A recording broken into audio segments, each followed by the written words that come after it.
This is Atlanta's new underground station. How you doing? This is Wood Harris. Hi, this is Jasmine Guy. What's going on in Atlanta? This is Clifton Powell. Hey guys, it's Niecy Nash from TV Land's The Soul Man. This is Cat Williams. Check this out. This your boy RL from NEXT. Hey everybody, it's your girl Lunel. What's up, ATL? It's your girl Ken of Atlantic Records. Hi, I'm Taraji P. Henson. WBS 87 Atlanta, WAEN FM Atlanta, WBHH, and on iHeartRadio, home of the Beat Break Morning Show with Sean Garvey, DJ Rollum, and the Wake Up Ladies. Beat Break 87 FM, where music and talk radio lives. Streaming online at BeatBreakRadioFM.com. Download the TuneIn app to hear Beat Break 87 FM on your mobile device and listen to the Beat Break Morning Show. Weekday mornings only on Beat Break 87 FM, where music and talk radio lives. Vote Beat Break Radio for hottest internet online radio and DJ Rollum for hottest DJ of the year by going to atlshottest.com. Now voting ends soon, so cast your ballot right now. Beat Break 87 FM, Atlanta's new underground station.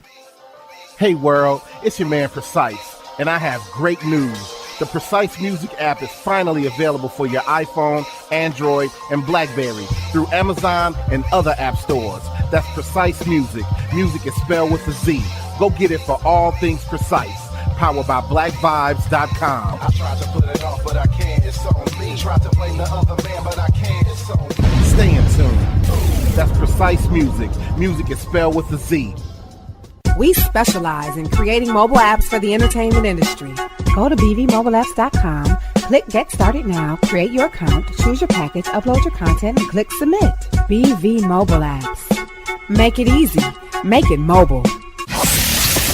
Listen to Beat Break 87 FM on the go. Download the Beat Break 87 FM app from the app marketplace, including Amazon, Google Play, and the App Store. View photos, videos, and Beat Break 87 shows on your mobile device. Download the Beat Break 87 FM app now for free. He has performed on stage in front of thousands of poetry lovers. He has sold out shows and rocked the crowd with the best poets in the industry. Welcome to the stage, spoken word artist, Patrick Duncan, better known as the Preacher Man. I am Benjamin P. Montgomery. I invented a boat propeller. I am the former president of South Africa, Nelson Mandela! Critically acclaimed spoken word artist, poet, writer, and the creator of Black on Purpose poetry TV series Wordplay. Patrick the Preacher Man Duncan is coming to a venue near you. Why is the only time we can come together as a nation is when there are acts of insanity, chaos, or devastation. Stay tuned to Beat Break 87 FM for updates on Patrick Duncan's upcoming arrival to your city. Visit cdbaby.com/CD/Patrick S. Duncan to order his latest album, What's Going On. Available online, including CD Baby and iTunes. I want this high to have no affiliation to a political party. I want this high to be spiritual. For more info, go to BeatBreakRadioFM.com. Reaching Houston, we are a group of individuals and companies who have come together for one purpose: to meet the immediate needs of Hurricane Harvey victims. Individual and family financial assistance, pillows and blankets, food items, canned or packaged, clothing, household goods, personal hygiene products, utility assistance, and bottled water. 24-hour turnaround, no income requirements, pickup locations around the city. To receive assistance, donate, or for more information, visit the website at www.reachinghouston.org. Together, we can. Winners who won prizes on Beat Break 87 FM must follow contest rules posted on BeatBreakRadioFM.com. For more information, click on the Prize Patrol tab on the website's homepage or call the Beat Break 87 office at 404-680-2380. This is Atlanta's new underground station, Beat Break 87 FM, where music and talk radio lives. Hi, this is Clifford English, your host and producer of The Gospel Train. Join me every Sunday right here on Beat Break 87 FM radio. You will be encouraged, you will be equipped, you will be educated, you will be entertained, all while hearing the best in gospel music. Don't miss your connection with The Gospel Train right here on Beat Break 87 FM radio. BeatBreakRadioFM.com. When it comes to hip-hop, Don't stop.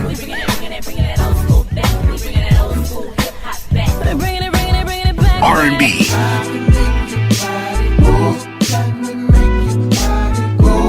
and talk radio. No one does it better than Beat Break 87 FM. The views and opinions expressed on this program does not necessarily reflect those of Beat Break 87 FM, Reach One Communications, volunteers, staff, and management of Reach One Communications. Who is she? Who is this woman I keep hearing about? Who is she? Who is she? The radio diva herself. Oh my God, are you talking about? That can't be her. Yes, it is, girl. Wait a minute, that is her. Yeah, that is her. Oh my God. D Hill, everybody. I have to call somebody. This is amazing. I still can't believe it's her. Can I get your autograph? You ain't making me miss her show. Ain't nobody got time for that. D Hill Radio Show with your host, D Hill. Keep up the good job, man. You guys are doing a great job. I hope you blow up and become syndicated. Call in at 404-355-8699 or 1-866-923-2860. This is D Hill. Clap your hands. With your host, D Hill. This is D Hill. Clap your hands. With your host, D Hill. Now, here's your host, D Hill. Good morning, good evening, good afternoon, good night, Atlanta, and all over the world. You are tuning in to the one, the only D Hill Radio Show, coming to you live. What I want to do is go ahead and give you the call-in number prior to our conversations this evening, because it's going to be a really, really good show. And I do want you, listening audience, to weigh in on some of the things that we are talking about, because these things are impacting our neighborhoods. They're impacting our communities, and it's really, really time to for us to stand up, voice our concerns, and make a change. So the call-in number is 404-355-8699. Again, that number is 404-355-8699. I am Cinda B, sitting in for the one, the only D Hill. I'm going to start off this radio broadcast by saying that as a parent, as a woman, as a human being, my heart goes out to the parents of Kenneka Jenkins. This is the young lady that was tragically killed this past week in Chicago. Her body was found in the hotel cooler. And there are so many things that are going on around this story. It is so conflicting, so confusing, and it just did not start there. Unfortunately for the family of Kenneka Jenkins, this is the end result of something that did or did not happen within the system, within the home, that somebody could have been, should have been paying attention to, perhaps ignored, or just wasn't even aware. So we're going to talk about a lot of those things. We're going to talk about children today's children, and the road that they're going seems like a road of destruction. And it is unfathomable that parents are not involved, or they're not aware of what is going on with their children. So we're going to touch on a couple of these things. I think it, kind of starts out early in the home. Earlier this week, I encountered a situation where children were being abused, and we're talking 8, 7, 10-year-old children, defenseless children. And my fight for the children, I am being rejected on every end by everyone who's in authority, or everyone who has the power to make that change or to do something about it. And it frustrates me. It really frustrates me. So I'll be, getting some additional conversation pieces, because I want to know what you guys really think about the system and how it is set up. Starting with the defects issue, the children, young children who can't do anything for themselves. They can't fend for themselves. They can't defend themselves. They can't do anything for themselves.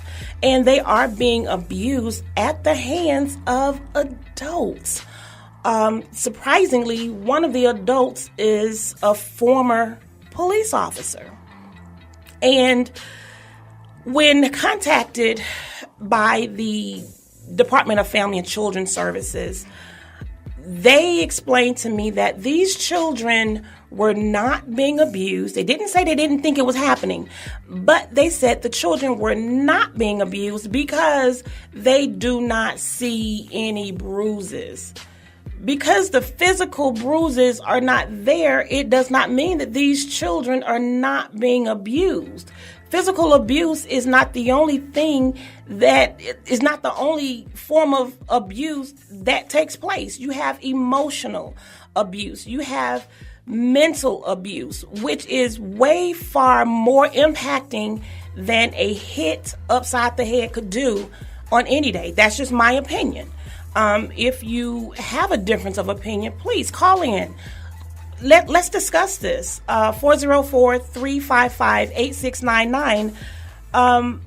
We have to take a stand.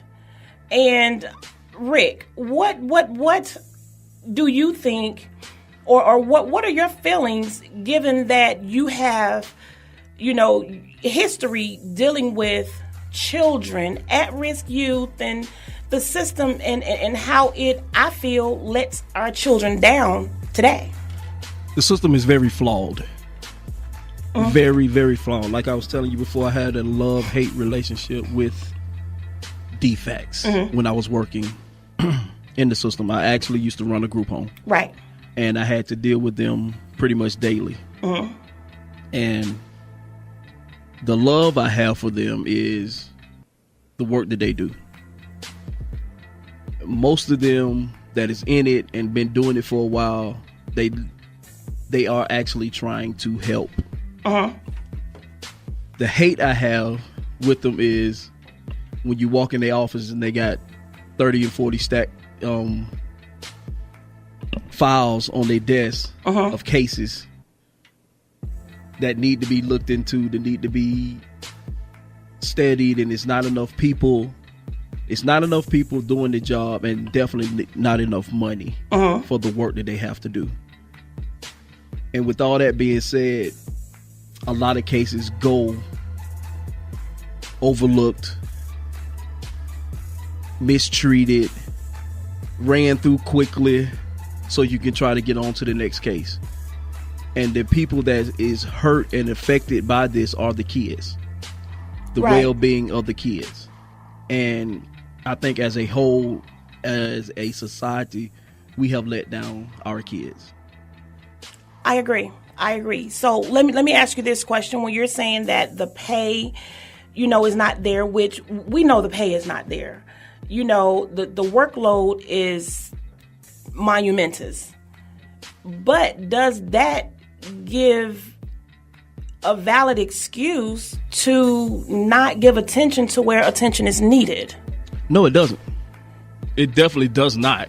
And that's, like I say, the love-hate relationship that I had with DFACS. No, it doesn't. But not that you can say that you can kind of understand, but I can understand them kind of overlooking, maybe, okay, this kid doesn't look, but you need to do, every kid deserves due diligence when it comes to these cases. And I feel that a lot of times every kid is not given that due diligence. And that's why they have all these other CASA, different programs to try to help get these kids the help or the due diligence in the system that they need. So it's very sad. So, I mean, what's the purpose of really having these organizations in place? CASA, court-appointed gals, which are guardian ad litems, if nothing is being done about the situation itself. My experience is when I contacted the Department of Family and Children Services, I was told, because I wasn't the parent of the child, my voice is pretty much void and mute. Which is crazy because everybody that's in the position around kids are technically a mandated reporter And if you don't report this, you could be held in liability. But then you report it and nothing happens. Yeah. So is it really warranted to just say, okay, I'm going to report it and nothing happens, or just don't report it at all? Callers, what are your thoughts? This is a very, very heavy topic when you see someone, a child, that is being abused, and then a month later, 2 months later, you're hearing that they are dead, found dead, or they are severely injured, brain damaged, broken bones, internal injuries that they cannot survive. What do you do? We have a caller. Hello, caller. Hi, guys. Excellent topic, and I am in total agreement with everything you've said so far.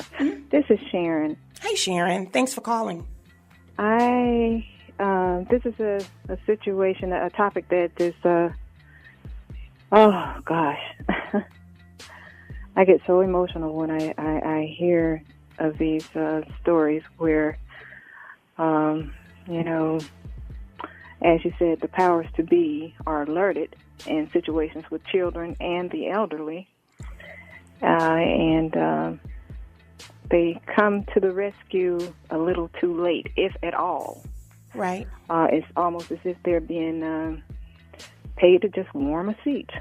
And it's a travesty because I've been a victim of emotional, mental, and physical abuse from family members, and so was my grandmother. And when I reported it to the authorities, they interviewed the perpetrators. And just as you said, if you were not the parent, then you don't have anything to say.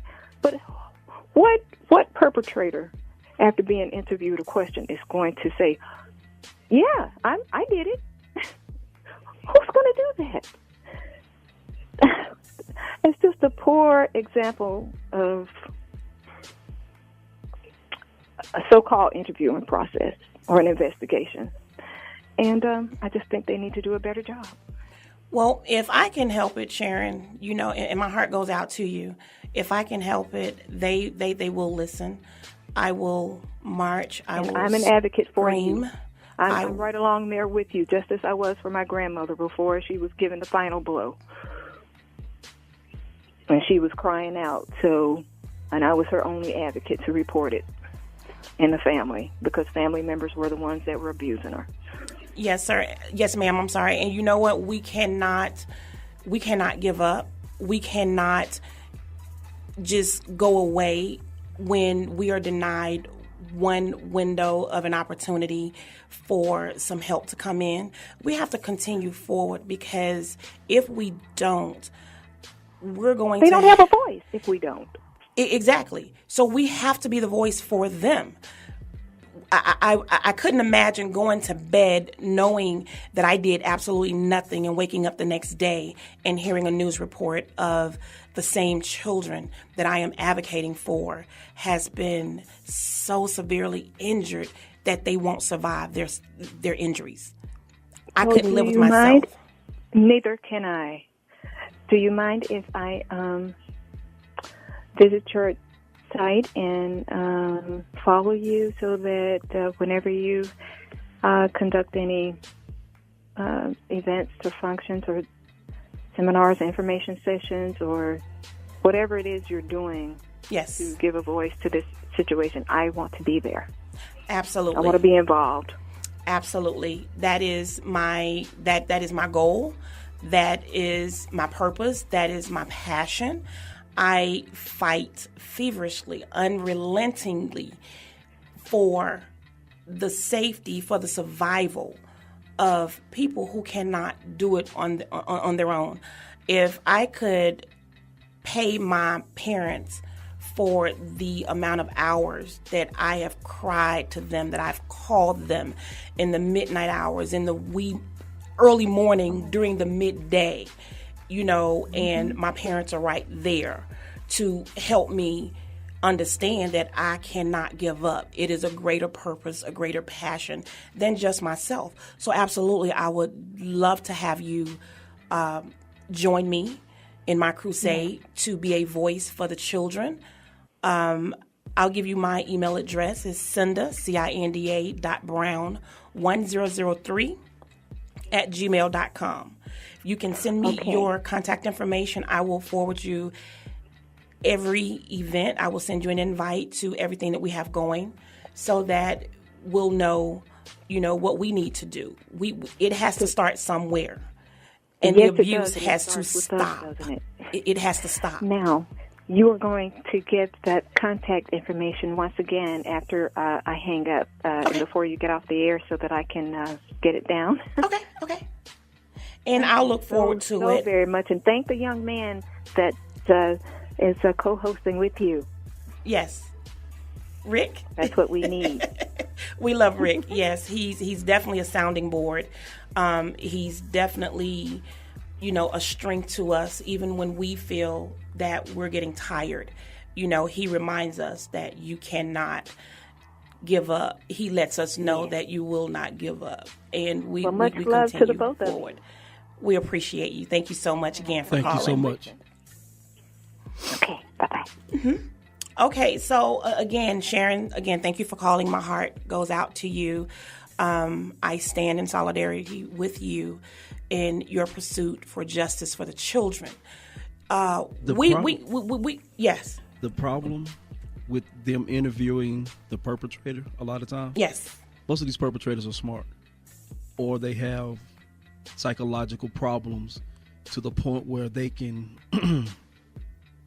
deceive the ones that's interviewing them to make it seem like they are okay. And you're absolutely correct. Yes. In this instance, Rick, the perpetrator is a former police officer. And when I approached him about what was going on and what he did not need to do in regards to his children, his words to me was, I was a police officer. I know where to hit them and it won't leave a mark. Those words are stained in my brain. The fact that he's a police officer, he knows the rope. You're absolutely correct. And then they're interviewing him and not believing the children.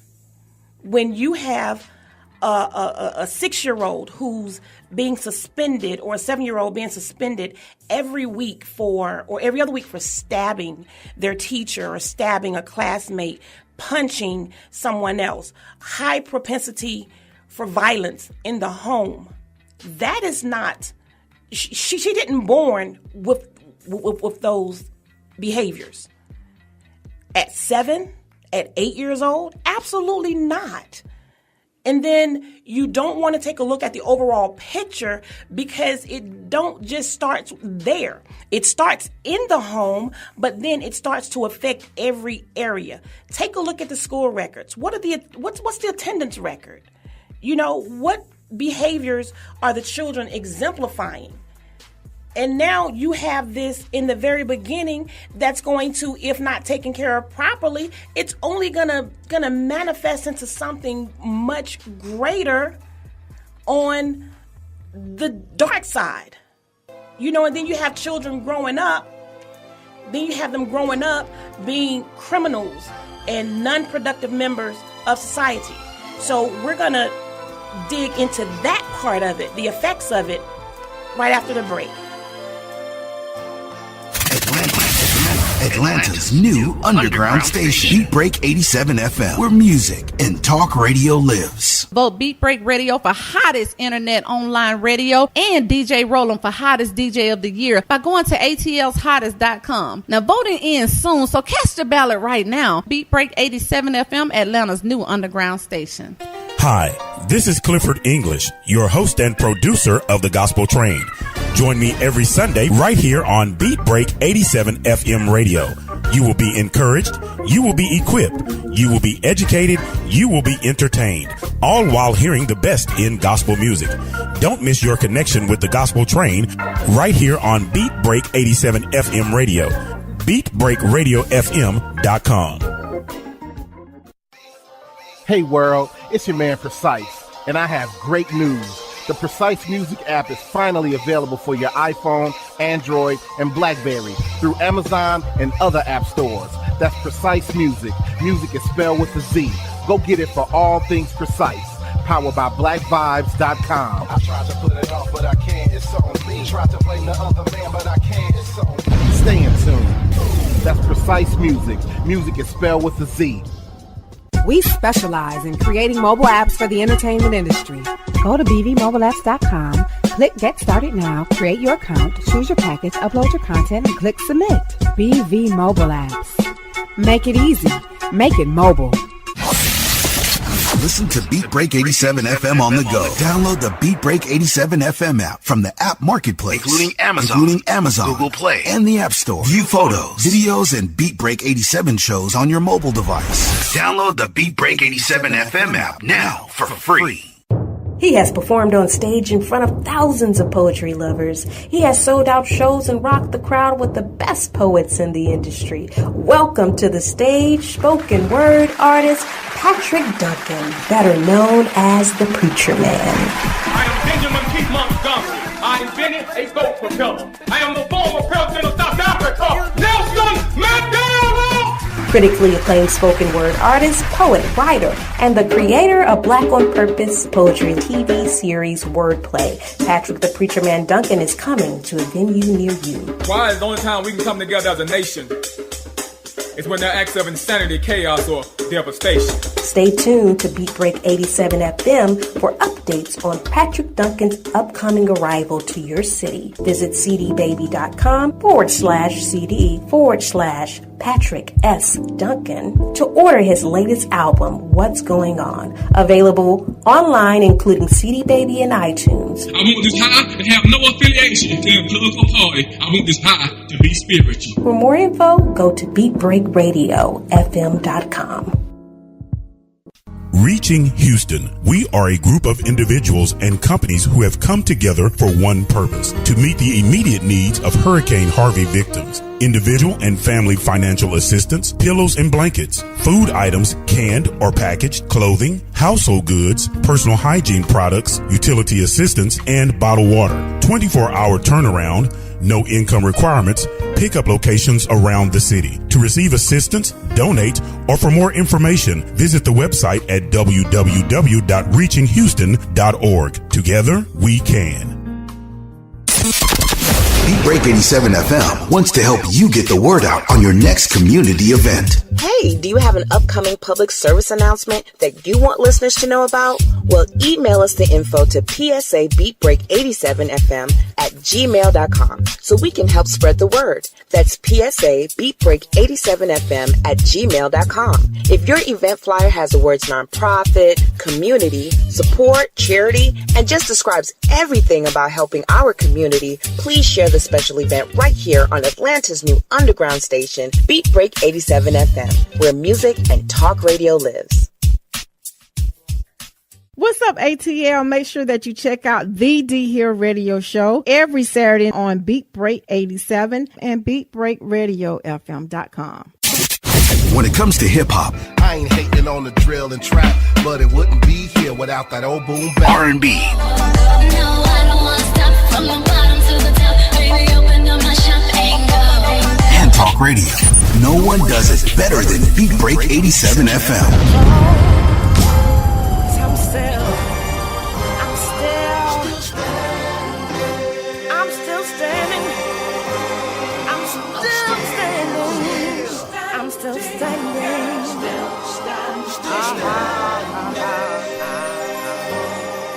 Hey Atlanta, welcome back. And yes, we are still standing in the midst of adversities, in the midst of trials, in the midst of things that we see wrong, and we feel that we can't change it.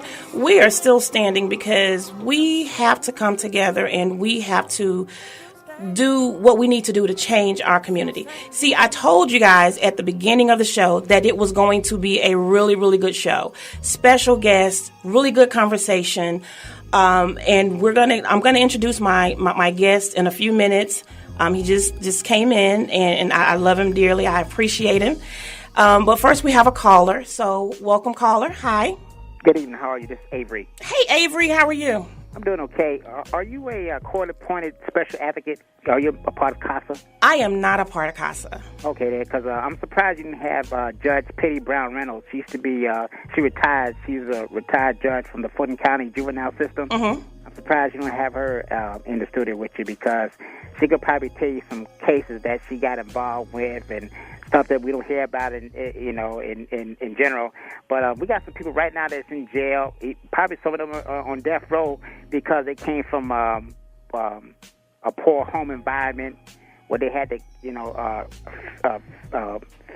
physically hurt somebody or worse, kill somebody, and they wind up doing some time because nobody didn't show them love. They just abused them. I'm gonna give you a perfect example who this guy was abused, and he later became heavyweight boxing champion Mike Tyson. A lot of people don't know that. Mike Tyson came from his home life wasn't a Norman Rockwell portrait. You know what I'm saying? Right. A lot of people don't know that. Yeah, he came from there. But like I said, I tell anybody, but like I said, but when I hear people stuff like that, I tell people, I say, hey man, they wasn't asked to be born here. Why would you want to bring harm to them? Why would you want to abuse them? And they this guy named Jerry Sandusky, you heard of him, right? Mm-hmm. Perfect example right there. He probably got to watch his back because he's been abusing children. And then he tarnished the reputation of Joe Paterno, worked at Penn State. Joe Paterno tarnished his own name because he knew what was going on, and he did not stop it. Right. So, I'm surprised, but they'll deal with him in the prison. I tell anybody out there, that's one thing they don't like when they find out that you abuse children or you have some molestation or pedophilia. They'll deal with you accordingly. It's called jailhouse justice. If you do that. But unfortunately, Avery, it doesn't solve anything. That's just one person in one facility. We still have an entire society of children that are being abused, and I do thank you for your comment, and thank you so much for calling in, Avery. But that's not going to solve the issue, because while he is one of those, there are a million out there that's just like him. So, hey, that's just my thought about it. I appreciate you, and again, thank you for calling in. Okay, so now I want to introduce you guys to some, and to all of you, actually. I need no introduction. I know this guy. I met this person when I was on a school tour, and my major was criminal justice, and that's how I came to know this guy, and he's phenomenal. There are no words that can express my appreciation for him, the things that he has done. I'm not going to bore you with how I know him and what my memories are of him. I will let him introduce himself and tell you guys about himself. Let it come straight from him. I have in the studio with me, guys, the one, the only Captain Brian McGee. Yay. Hey, Brian. How you doing? How are you? Good. Looking good. Thank you. You too. That's what a good heart does for you. You're good on the inside. It just exudes on the outside. How you been? I've been real good. Okay. So let's give the listeners a little info tidbit about yourself. Tell us about you and your journey and some of the things that you've done, as it, includes children and things that you've seen on a day-to-day basis in your line of work. Tell us about that. Just to give you a little background on me, I was born and raised in Toledo, Ohio. Left right after high school, joined the military, and then went directly into law enforcement. I've worked with the Fulton County Sheriff's Office for 26 years before retiring in April. I've had an opportunity to do many things with the sheriff's office, and probably one of the most rewarding things was working with our youth. When you see the numbers of those who are being incarcerated, it's just staggering. And the offenders now that you see entering into the system are younger and younger. We have gotten to the point over there that we had to have 3 separate areas just to house the 17-year-olds. Really? Yes. And so, and these are violent offenses. And this is like not that was way a while ago, but since then. Correct. Wow. Correct. And we're talking about young men and women that should be in high school. You know, that should be looking forward to, the next year or so prior to graduating. Unfortunately, they're looking at 10, 15, 20 years, some even life behind bars. And so one of the things that we started to do is to come up with programs that would kind of, address this behavior. And one of the main things we really wanted to do is give these young people an inside look at the criminal justice system, and hope that after seeing exactly what takes place, it will deter them from going in there. And I think we've been pretty successful in doing that. Okay. Tell us about when we talk about some of the behaviors that are happening within the home, that's truly a detriment to the child itself. Now, the child embodies what's being bestowed upon them, which is not good. So now they become criminals. And I would have to say not by their own fault. I guess they're kind of forced into it because no one from the agencies, the government agencies, is stepping in when these things are taking place in the home. Now they are becoming criminals, and as you say, at a younger rate each and every day. Tell us about the 7 deadly sins that a lot of people don't know about, that if these youths commit these crimes, this is what will happen. That's correct. There are mandatory sentencing guidelines on certain offenses, and as you say, the 7 deadly sins, which is, murder, rape, aggravated assault, aggravated sodomy, things of that nature, where if a youth commits this offense, then he's mandatorily going to be sentenced to 10, 15, 20 years. There's just no way around that. That's just the way the system is set up. But one of the things that we have to do is we have to try and reach these youth before it reaches that point. The interesting thing about my situation and being in law enforcement was my job was always to go out and enforce the law. Right. And so that's what I did.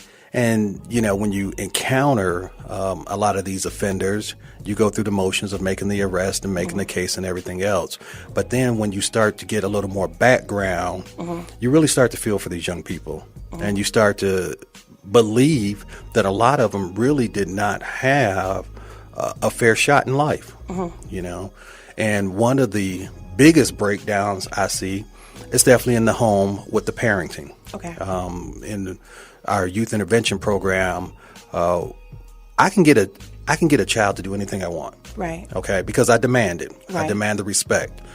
But if it's not being conducted the same way at home, then the child is going to drift off. Okay. Kids want structure. That's one of the things that I found. Whether we demanded it in the jail setting, whether we demanded it in the youth intervention program, whether I'm at a school talking to kids, whatever the case may be, kids want structure. You can get on a child, but that child's going to come back at you, and he's going to understand why you got on him. And then you start to develop a good relationship. But there is a breakdown in the home. And what happens is if the parents don't know how to parent, then they're just spinning their wheels when it comes to the child, because a lot of these kids are actually raising themselves. So if, let's say, and with your experience in Superior Court and have seen these cases so many times before you, at what time would the judge say, you know what, this is a red flag. We need to dig deep into the home. As a judge, I would think that you're able to hand down orders to the parent, and if the parent does not obey, then they're found in contempt, and then it kind of goes, on after that. But at what point does the judge say, you know what, this is a red flag, Mom, you're not doing the best job you can do, let me help you with that, but this is what you have to do, the accountability piece of it. So what do you think about that one? Well, that happens a lot in Superior Court. The judges do intervene and try and put different support bases in place. But you have to understand, we're talking about a system that is overloaded, okay? And we do have a lot of parents out there that do try. But what's happened is once the court gets involved, once it's reached a certain point and the court gets involved, a lot of the damage has been done. People, our younger generation really start to develop at a younger age as to what type of person they want to be. You start to see it at a younger age now. And so what we have to do is we have to reach those kids at a very young age. We're talking elementary school. But parents have also got to reach out for some assistance. You know, one thing I always tell parents is, little Johnny didn't get like this overnight. Right. And so it's very important that when you see your child veering off, when you see your child becoming disrespectful, you see your child hanging out at night, you see your child not going to school, those are the red flags as a parent where you have to get involved. The red flags in the criminal justice system is once you start to get locked up once, twice, 3, 4, 5 times, and by then it's too late.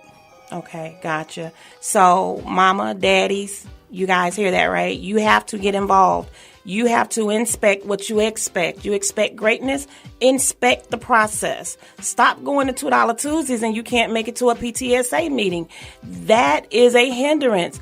And believe me, little Johnny, he sees that. So if you don't care, he's going to run to the streets. So we have to start caring. Mommies, daddies, let's get on our jobs. Let's start saving our children. And for the mommies and daddies that are hitting, abusing, tormenting your children, stop.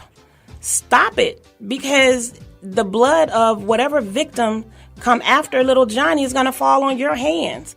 And you're going to be accountable for that. You have to answer for that. So let's get on our jobs, mommies, daddies.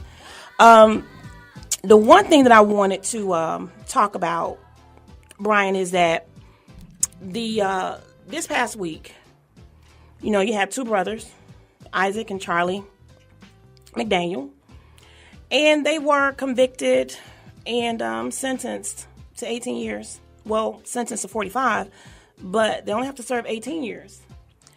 Do you think that sentence was appropriate? Hot seat. Well, and I'm just going to be honest. Please. I feel that anytime that an individual takes someone's life, then they're going to have to pay the price. Whatever that price is, that's determined by the courts.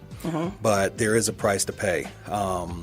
You think about these young men who have been through the system countless times, and somewhere along the line, the system broke down. Yes. And I think that is one of the many things that we have to look at is where the breakdown is in the system. There are so many juveniles that go through juvenile court every single day. I encourage anybody to just go down in and look and see exactly what's going on, or go to your county courthouse and sit in there and listen to some of these cases, and you'll get a better understanding as what's going on in your community. But there was a breakdown. These 2 young men should have never been in and out of the system that many times.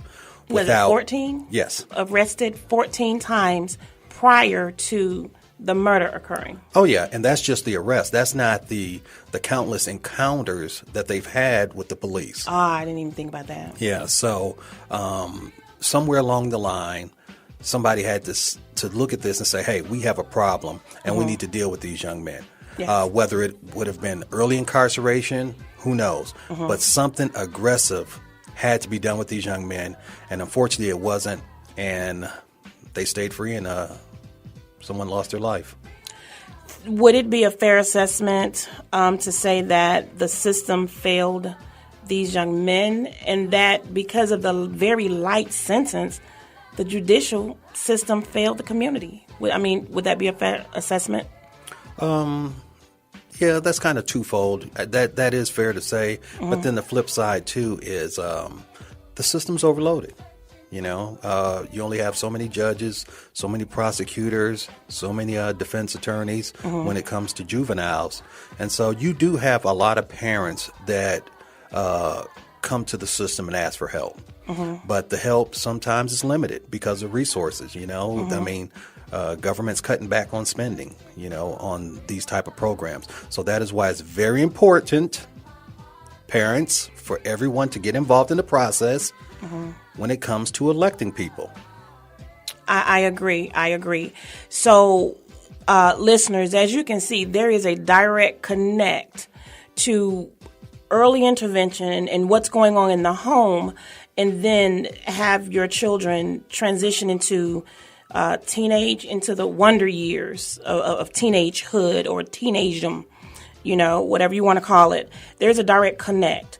And if the abuse is happening and there is no intervention, you stand a pretty good chance of your little Johnny or your little Sally becoming one of society's inmate 6029534.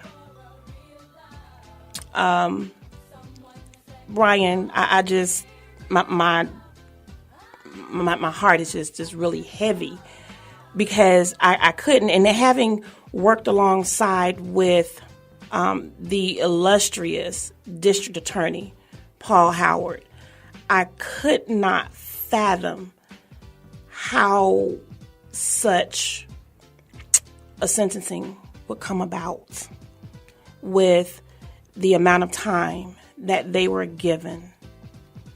Because this Mr. Brooks, 51 years old, halfway through his life, these children will be out of prison before they reach Mr. Brooks' age. What do you think took place with that sentencing? Well, if I'm correct, the ultimate sentence given was 45 years and to serve 18. And I guess the balance will be done on probation. But there are sentencing guidelines as it pertains to juveniles. And so, the system is no longer letting you take a 16-year-old juvenile and putting him in prison for the rest of his life. They're just not going to do that. They feel that, there is a chance that this juvenile could be rehabilitated, and hopefully he will be, But it's an unfortunate situation, and we hate to see this happen. But one of the very interesting things... Hold on, I hate to interrupt you. Yes, sir. You said they hope for them to be rehabilitated. Yes, sir. But Rick, there's mind no you, rehabilitation in the prison system. 14 prior arrests. I get that. Prior to the murder. Yes. There's something was wrong with these boys. And clearly. And somewhere somebody missed the boat on these boys. These boys need help. Are they going to get the help that they need in prison? Absolutely not. Realistically, no. Well, I don't think so. Well, it just depends. They have a lot of things in place for these young offenders. Whether they take advantage of them or not, that's a different question. Whether they're being forced to, participate in these programs, that I don't know. But there are things in place. When I look at, some of the things that we put in place over there at Fulton County, I mean, you can go in there and get out with your GED. We have all kind of different programs where offenders can come in and learn a trade, get a certification, and then transition back into society.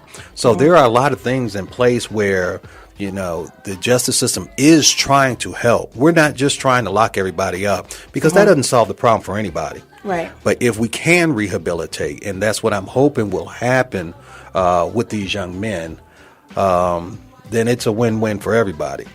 But we have to try. You just can't take a 15 and 16-year-old, and I know the offense was very heinous. A gentleman lost his life, but you just can't take a 15 and 16-year-old and put him in prison for the rest of his life.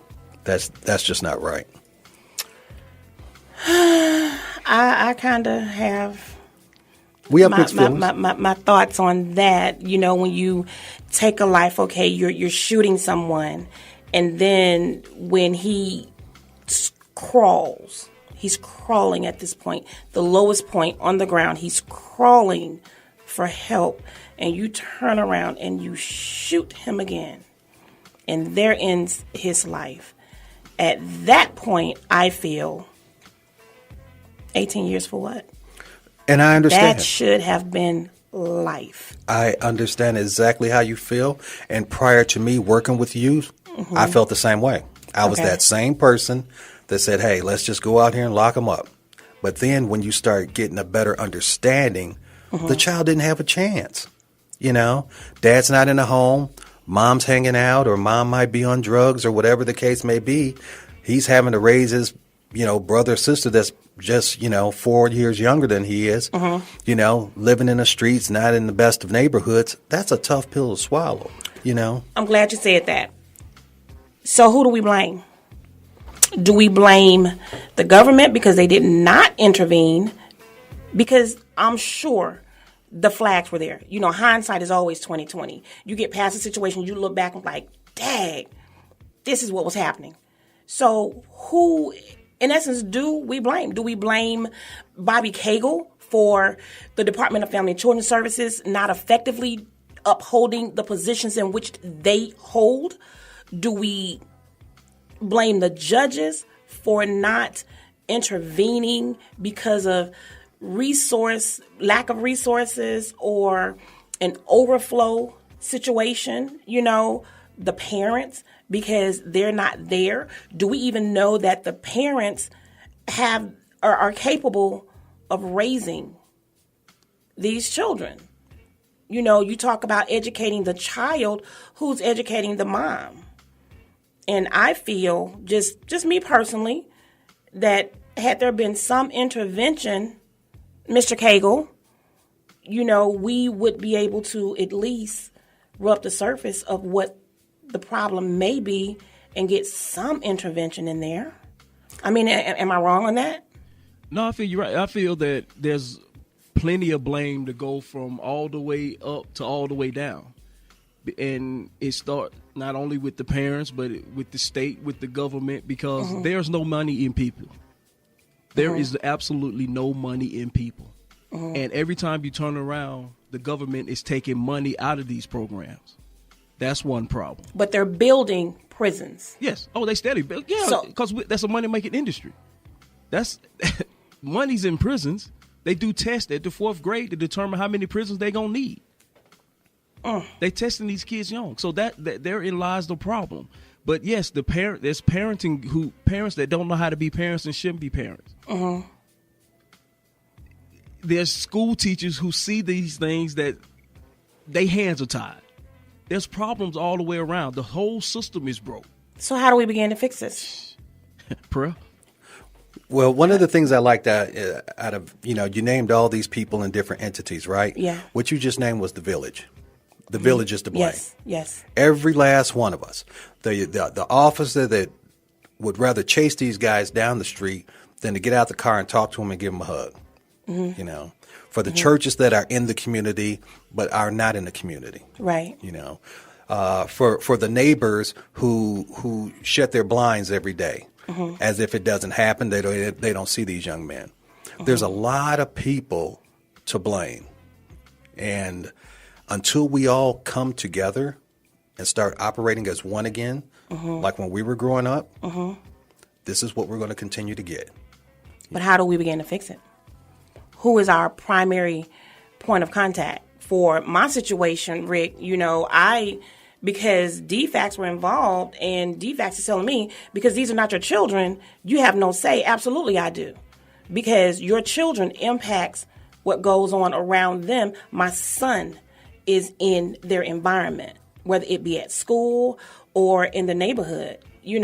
So I went straight to the office of Bobby Cagle, and I have a case number. I filed a formal complaint, and the response that I've been given until they see, or when they learned that you aren't dealing with an average individual, wait a minute, she know a little something. Let me try a different approach, and then when you want to, I guess, try and brush me off, I turn around and have my legal team contact some people. So now there's a totally, completely different song that they're singing. But in the beginning, you told me this when you thought it was just me, Do we start with Bobby Cagle? Do we start with the principal of the schools, the teachers?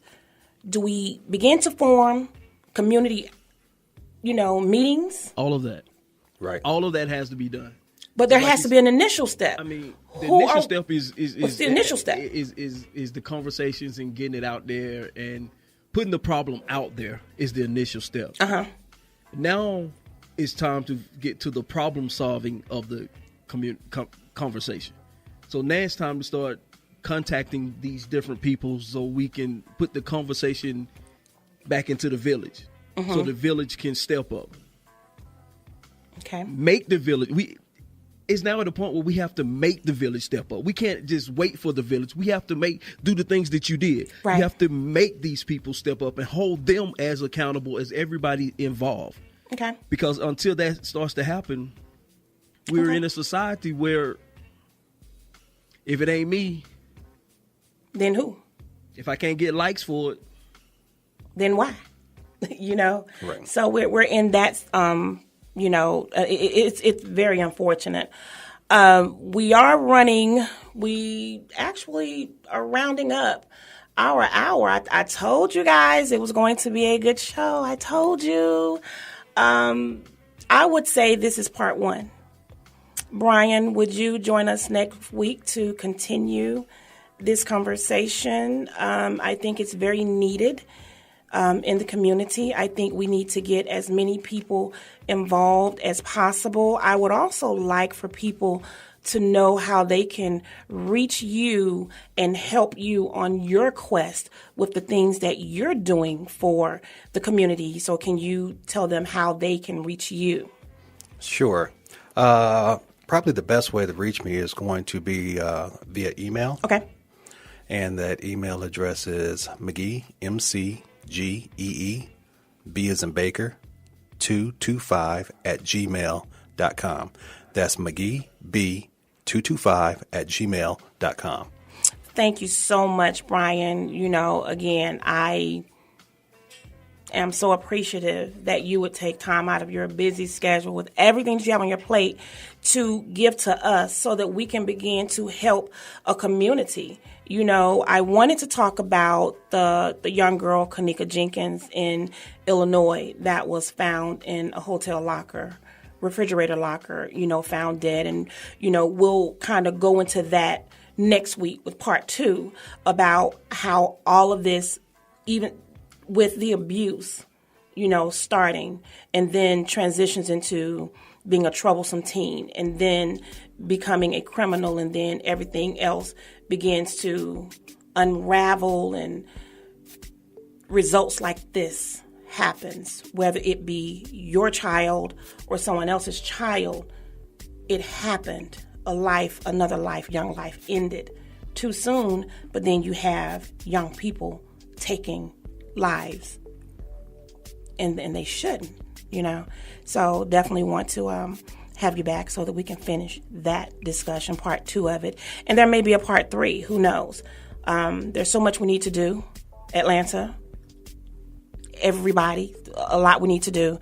And again, my heart is heavy and I'm elated at the same time because I have warriors who are backing me, who support me in my quest. Rick, Brian, again, I thank you. Also want to give a last shout out to my parents, Maxine and Tommy Brown, who's celebrating 37 years of wedded bliss. Mom, Dad, I will see you tomorrow. Atlanta, thank you again for tuning in to the D Hill Radio Show. Beat Break Radio FM, Atlanta's new underground station. Online 24/7 at BeatBreakRadioFM.com. Winners who won prizes on Beat Break 87 FM must follow contest rules posted on BeatBreakRadioFM.com. For more information, click on the Prize Patrol tab on the website's homepage or call the Beat Break 87 office at 404-680-2380. This is Atlanta's new underground station, Beat Break 87 FM, where music and talk radio lives.